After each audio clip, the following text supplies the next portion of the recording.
Alright, so I finished all my veneer. As you can see, I made way more than I need for 2 guitars. I showed you when I was pulling out wood, I had all these different choices to make. I can't put everything back, you know. You start pulling wood off the shelf and you think, I gotta make some veneer out of that, I gotta make some veneer out of that. Oh, that's nice, you know, and you end up with a big huge pile. I still don't really know what, you know, I'm going to do in terms of guitar tops. I'm really happy with this bolted beech. I'm thinking I might do something with some book matches like that, and then a third piece to the outside on either side, repeating the center grain like that. Anyway, and then do it again on the other side. So we'll have to see, but that might be an option. This is the piece that looked like bird's eye and flame. You find the rest of it, because there's enough of that to do a front. There's like a bird's eye pattern in it, but it's definitely intense flame maple. But then we got the bird's eye, the real bird's eye maple, and you can see I've got a nice little stack of that. Look at that. Wow. And you know, that'll book match really nicely. So I'm really leaning towards that. Now, those aren't right where they're going to go, but you can kind of get an idea what a guitar front would look like with that. Wow. I mean, and you know, we didn't have to get rid of a single mountain gorilla to get this wood. You hear me? This is local, sustainable, and it's beautiful. I didn't have to bulldoze acres of the Amazon to get this wood. That's cool. Anyway, so bird's eye is definitely a possibility. Now the spalted maple came out really well, but I lost a bit of it through defects and what have you, so I don't really have enough of it to do the top or bottom on a guitar. I have a lot of smaller pieces too of that flame maple that don't really match anything else, and I didn't make them with any intention other than to use them for marquetry, inlay, and what have you. But you do get some really nice stuff off of some small pieces that would otherwise not be used. Like you can see how this one here is, I mean, there's not much you could put that on, but when you talk about marquetry and inlaying, you can take all kinds of little shapes and things out around it. I made myself some walnut in really long section, and we'll use this for bindings. It's nice to have as long a piece as you can to start with on those, because you end up breaking quite a bit of them. And to take them all from one board, you can really make sure you match the grain and color for the transitions around the body. This is soft maple, and this is the sugar maple. But this piece here was a bit thicker, so it gave me 4. So you can see I've got all kinds of things I could do with that. Now this is that piece of walnut that I had that was from the scrap bin, and you can see I got 4 beautiful pieces of veneer here. You can see probably why they graded that out, because if that's walnut and that's walnut, this is what people are looking for. This is the purple walnut that they're looking for, and you can see where this is running much closer out to satin, so it's got a gray color. But it's really cool that I did this, because when I was going through right before I started sawing veneer, I found this piece, and it had on one side, let's see if I can find the end of it, there we go, one side looked like that, and the other side looked like that.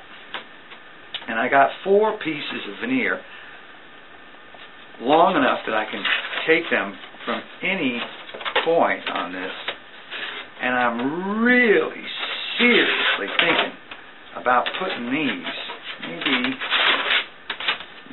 maybe like that. Alternate with the small pattern and the large pattern. Go all the way across on the front of a guitar. Now that's soft flame maple, and the guy over at the mill, his name's Darwin, by the way, Darwin says this is from ambrosia beetle. Now I think that's because the word ambrosia beetle sounds good, but I'll take his word for it. He says it's ambrosia beetle. That's what you're looking at. A stain around some entry wounds from a beetle burrowing through this has made this just the most spectacular wood. And like I said, I don't know if you'll be able to see that, but it's just got a ripple in it. There's a stripe every half inch, every 3/8 of an inch, all the way down this. So I am really leaning towards the soft maple ambrosia beetle. And about this walnut. Anyway, this scrap walnut here, which is not the typical purple color, just happens to really match every single color in the stain from the beetle. It's got the gray, it's got the black, it's got the brown. So, and I've got enough of this to do pickguard, headstock veneer, the fingerboard, and bind the body with it as well. So that's really shaping up to be a sweet, sweet pairing of two pieces of wood that, well, a lot of shops are just going to pitch in the stove, you know. Look at the holes. They'll be like, oh, it's effective. But not me.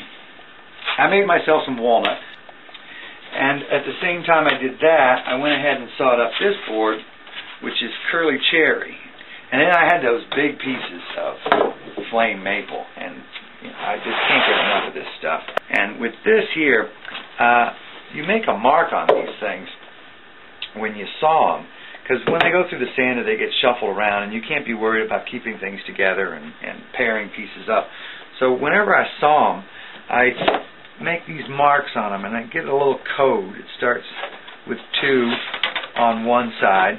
And it's so easy to sort them after that. You just look through and find your pieces. Go. That match. Now this is one of those thin sheets that went together. Oh, there's the 3. You put those together,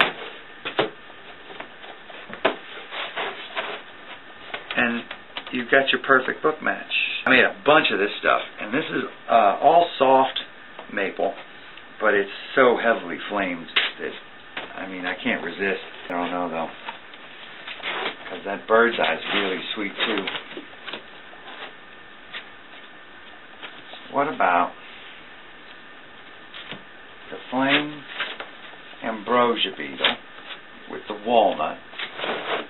Would be a 1. We got the bird's eye. Should probably put that all together. Now what's cool with the bird's eye is that it was a really long piece, and so I was able to get both a back and a front. Now the one has a bunch of crazy defects and stuff in it, and it'll make a really cool back. And then we could do the front with that. Man, that's nice. But is this nicer? That's the question. So we've got 2. We've got enough to do the back and the front in this, I'm calling it bird's eye flame. Yeah, it's going to be walnut bindings, that's for sure. Anyway, you can see what I'm up against. But this is where we're going. We're definitely moving in the right direction. I should have done 3, because then I could do this one, and that one.